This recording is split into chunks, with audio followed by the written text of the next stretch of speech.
បាទសួស្តីបងប្អូនទាំងអស់គ្នាវីដេអូនេះខ្ញុំបង្ហាញបងប្អូនអំពីរបៀបប៊ូសលក់ផលិតផលនៅក្នុង TikTok ណាខ្ញុំសូមបញ្ជាក់បងប្អូនគឺប៊ូសលក់ផ្ទាល់នៅក្នុង TikTok មិនមែនប៊ូសរក view ធម្មតាទេគឺប៊ូសលក់ឥឡូវនេះខ្ញុំបង្ហាញបងប្អូនតែម្ដង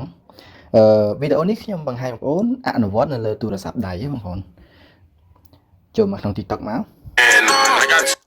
បន្ទាប់មកយើងចូលទៅក្នុង account របស់យើងដើម្បីរើសវីដេអូណាមួយដែលយើងចង់ប៊ូសយើងចុច profile របស់យើងខាងក្រោមខាងស្ដាំនេះមកខ្ញុំឧទាហរណ៍នៅលើ account នេះមួយអនុវត្តទៅលើវីដេអូមួយឧទាហរណ៍តែខ្ញុំចង់ប៊ូសលក់វីដេអូមួយនេះយើង select លើវីដេអូហ្នឹងមកសម្រាប់អ្នកដែលឧស្សាហ៍ទិញទំនិញពី Alibaba យកមកលក់បន្តនៅខ្មែរដើម្បីប៊ូសបងប្អូនចុចកន្លែងឆ្នុច3បងប្អូនរកមើលឆ្នុច3ផ្នែកខាងស្ដាំខាងក្រោមនេះមកចុចលើឆ្នុច3ហ្នឹងហើយបងប្អូនរកមើលសញ្ញាដាតភ្លើងហើយមានពាក្យថា increase view បងប្អូនចុចលើ increase view ហ្នឹងមកដោយសារវីដេអូនេះខ្ញុំផ្ដោតទៅដល់អ្នកដែលមិនចេះប៊ូសសោះអញ្ចឹងខ្ញុំសូមបញ្យល់រៀងវែងបន្តិចណាពេលដែលបងប្អូនចូលមកដល់កន្លែងនេះភ្លាមគឺវាមានពាក្យថា choose your goal វាឲ្យយើងជ្រើសរើស option ក្នុងការប៊ូសថាតើយើងប៊ូសក្នុងគោលបំណងអ្វីទី1នេះគេដាក់ពាក្យថា boost account ទី2 boost get sale ហើយទី3គឺ get leads ខ្ញុំបញ្យល់អំពី3ចំណុចហ្នឹងឲ្យបងប្អូនយល់រួចហើយឈានទៅដល់ការបង្ហាញពីរបៀប boost sale ឬ boost លក់តែម្ដងចំណុចទី1គឺ boost account boost account ហ្នឹងបងប្អូនគឺដើម្បីរក view ទៅលើវីដេអូរបស់យើងណាការរក view គឺអត់ពាក់ព័ន្ធទៅនឹងគុណភាពក្នុងការលក់ទេ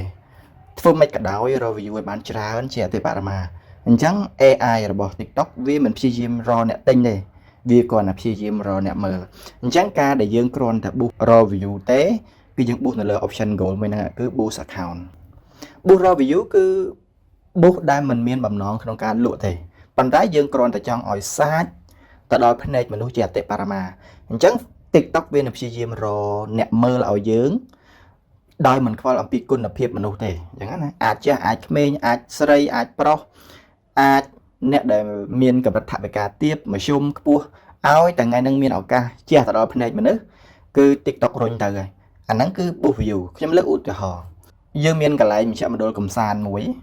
ដែលសេវាកម្មប្រភេទហ្នឹងគឺទាមទារមនុស្សទៅលេងដល់កន្លែងអញ្ចឹងការដែលយើងផ្សព្វផ្សាយវីដេអូប្រភេទហ្នឹងតើយើងទាមទារក្នុងការលក់ក្នុងបោកឆាតទេអត់មានទេបងប្អូនអញ្ចឹងគេមកជា boost យកអាហ្នឹងឯងប៉ុន្តែករណីយើងលក់កាបូបឬក៏យើងលក់ផលិតផលស្អីមួយយើងត្រូវការឲ្យគេ message ចូលក្នុង chat ដើម្បីទិញលក់នៅហ្នឹងហ្មងអញ្ចឹងអាហ្នឹងអត់ត្រូវទេណាអានេះជាអត្ថន័យរបស់វាបងប្អូនហើយយើងអាចរក more follower ក្នុង account ក៏បានករណីនេះគឺ TikTok ព្យាយាមរុញវីដេអូរបស់យើងហ្នឹងទៅឲ្យប្រភេទមនុស្សដែលមានចរិត visit page visit account របស់យើងកាលណាដែលគាត់ visit account របស់យើងគឺគាត់ចុច follow ហើយឬក៏មានចរិតងាយយកមេដៃទៅចុច follow អញ្ចឹងយើងមាន option មួយហ្នឹងនៅក្នុង goal boost account នេះមួយទៀត more photo view អានេះក្នុងករណីយើង boost photo ណាបងប្អូនអានេះ video view អានេះវិញ photo view មានន័យថាយើង boost អាល់ប៊ុមរូបភាពវាស្តៀងនឹងវីដេអូដែរណាបងប្អូនគឺអត់ខ្វល់ទេថាគេទិញមិនទិញធ្វើមិនក៏ដោយឲ្យមនុស្សអស់កាត់ជាអតិបរមានៃវាគឺបែបហ្នឹងបន្ទាប់មក get sale ចំណុច get sale នេះហ៎បងប្អូនវាជាការលក់ដែរប៉ុន្តែមិនមែនលក់ផ្ទាល់លើ TikTok ទេវាជាការលក់នៅប្រភពទី3មួយទៀតឧទាហរណ៍បងប្អូនជាក្រុមហ៊ុនមាន website មួយដែលបងប្អូនបានដាក់ផលិតផលរបស់បងប្អូននៅក្នុង website នោះឬក៏បងប្អូនភ្ជាប់ link page របស់យើងនៅលើ Facebook ឆ្លងមកដើម្បីឲ្យគេចុចឆ្លងទៅកាន់ page ដើម្បីឲ្យគេមើល product នៅលើ page នេះជាការ get sale នៅប្រភពទី3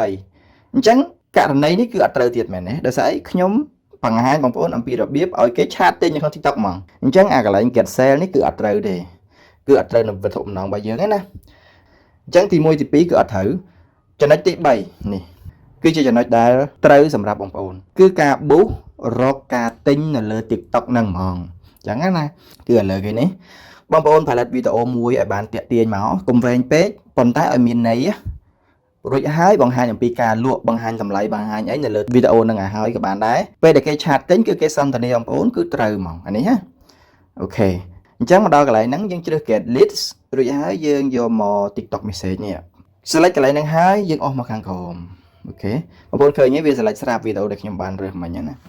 យើងអស់មកខាងក្រោមនឹងឃើញ choose a promotion pack កន្លែងនេះមានន័យថាការដាក់បាត់ចិត្ត សម្រាប់ទទួលបាន sale ចំនួនប្រមាណទៅប្រមាណក្នុងមួយថ្ងៃណាអានេះជា option ដែល TikTok ដាក់ឲ្យយើងកន្លែងនេះគឺយើងចាយមួយថ្ងៃ 74,000 រៀលយើងទទួលបានប៊ូតុង click ក្នុង message ហ្នឹងគឺចំនួនប៉ុណ្ណេះចន្លោះប៉ុណ្ណេះបើយើងចាយមួយថ្ងៃ10រៀលឬក៏ 35,000 នេះចាំបានប៉ុណ្ណេះអានេះជាការព្យាករទេណាបងប្អូនវាជាការព្យាកររបស់ TikTok ដោយសារ TikTok វាមានបទពិសោធន៍ជាមួយនឹងការលក់របស់អ្នក boost ជាច្រើនជុំវិញពិភពលោកទិន្នន័យនេះគឺវាផ្អែកលើអត្ថន័យចាស់ដែលមនុស្សធ្លាប់ទទួលបានណាអញ្ចឹងវាក៏ recommend ឲ្យយើងតាមហ្នឹងហើយវា recommend ឲ្យយើង start from ប៉ុណ្ណេះគឺ 35,000 រៀលអីចឹងណាប៉ុន្តែខ្ញុំអត់ចង់និយាយអំពីចំនួនហ្នឹងទេគឺខ្ញុំចង់ឲ្យបងប្អូនរៀន customize ដោយខ្លួនឯងគឺនេះ customize មានន័យថាយើងកំណត់ការចាយវាយរបស់យើងដោយខ្លួនឯងដោយមិនចាំបាច់ជាការជ្រើសរើសតាមដែល TikTok ដាក់ឲ្យទេអញ្ចឹងកន្លែងនេះគឺយើងចុច customize មកបងប្អូនចុចពាក្យ create your own នេះមកនេះយើងកំណត់ដោយខ្លួនឯងយើងចុចកន្លែង create your own ហ្នឹងផាច់អូខេមកដល់កន្លែងនេះវាឲ្យយើងកំណត់ឈ្មោះតើ campaign នេះឈ្មោះអីយើងដាក់មកណាឈ្មោះអីអានេះខ្ញុំដាក់ចោលណាឬក៏បងប្អូនដាក់ឈ្មោះផលិតផលរបស់យើងក៏បានដែរ product A product B អីចឹងទៅណាអូខេ select your target audience ថាតើទីតាំងអតិថិជនរបស់យើងនៅប្រទេសណាយើង select មកនៅប្រទេសណាបងប្អូនគឺនៅ Cambodia ប៉ុន្តែក្នុងករណីបងប្អូននៅអាមេរិកឬហើយចង់ប៊ូសលក់នៅកម្ពុជាអញ្ចឹងកន្លែងនេះប្រកាសជាចេញ USA ហើយបងប្អូនត្រូវឆែងចេញដើម្បីឲ្យការប៊ូសហ្នឹងវាធ្លាយទៅដល់ប្រទេសកម្ពុជាប៉ុន្តែឥឡូវយើងនៅប្រទេសកម្ពុជាយើងប៊ូសទៅកម្ពុជាវាចេញចឹងស្រាប់អូខេ save បន្តមកទៀត gender បងប្អូន select edit មកបងប្អូនលក់ប្រភេទផលិតផលអីគេណាបងប្អូនត្រូវស្គាល់អតិថិជនគោលដៅរបស់ខ្លួនឯងតើអតិថិជនគោលដៅរបស់យើងនេះចន្លោះអាយុប៉ុន្មានដល់អាយុប៉ុន្មានគេដាក់ទីនេះ age គឺអាយុ all ទាំងអស់ឬក៏ក្នុងចន្លោះអាយុណាមួយខ្ញុំលើកឧទាហរណ៍បងប្អូនប៊ូសលក់អីគេប៊ូសលក់គ្រឿង cosmetic ចុះគ្រឿងសម្អាងណាហើយគ្រឿងសម្អាងរបស់បងប្អូនហ្នឹងគឺយើងដឹងហ្មងថាជាគ្រឿងសម្អាងរបស់មនុស្សវ័យក្មេងមនុស្សស្រីវ័យក្មេងអញ្ចឹង18ដល់24ត្រូវយើង select មួយ25ដល់30អាចប្រើអត់អាចអញ្ចឹងយើង select មួយទៀតយកទាំងពីរ option ហ្នឹងណា35ដល់44អាចប្រើអត់បើអាចទៀតចុចទៀតអញ្ចឹងណាចន្លោះ45ឡើងទៅអាចប្រើហើយយើងគិតថាផលិតផលយើងអត់សូវត្រូវជាមួយមនុស្សស្រីវ័យចាស់អញ្ចឹងយើង select យកតែប៉ុណ្្នឹងឧទាហរណ៍ណាអូខេបន្តមកទៀត page ផលិតផលគ្រឿងសម្អាងរបស់មនុស្សស្រីអញ្ចឹងច្បាស់ណាស់យើងត្រូវដកមនុស្សប្រុសចាញ់មែនទេអញ្ចឹងយើង select female មកគឺស្រីប៉ុន្តែបើផលិតផលនឹងជាផលិតផលដែលទាំងស្រីទាំងប្រុសត្រូវប្រើយើង select all ហ្នឹងតែករណីខាងលើនេះខ្ញុំដាក់ស្រីអូខេតើមកយើង save ផាច់អញ្ចឹងប្រទេសប្រភេទ page អាយុអីយើងកំណត់ណាឥឡូវយើងជ្រើសរើសចំណាប់អារម្មណ៍របស់អតិថិជនគោលដៅរបស់យើងណាយើង select edit មកអាហ្នឹងជាចំណាប់អារម្មណ៍ថាតើ product របស់យើងហ្នឹងពាក់ព័ន្ធទៅមនុស្សដែលមានអត្តចរិតពាក់ព័ន្ធញឹកញាប់ជាមួយនឹងប្រភេទអ្វីនៅទីនេះគេដាក់ education គឺការអប់រំការ boost cosmetic ពាក់ព័ន្ធនឹងការអប់រំឯអត់ទេអញ្ចឹងអត់ត្រូវយើងមើល kit product អានេះផលិតផលកូនក្មេងហ្នឹងអត់ទៀត financial តាក់ទងលុយកាក់អត់ទេ beauty and personal care beauty and personal care មួយនេះគឺត្រូវបងប្អូនណាអានេះគឺសម្រាប់ beauty ហើយនឹងការថែរក្សាសម្រស់អីជាដើមអញ្ចឹងយើងចុចលើហ្នឹងមកអូខេប៉ុណ្្នឹងឯងអត់មានអីទៀតទេតែបើ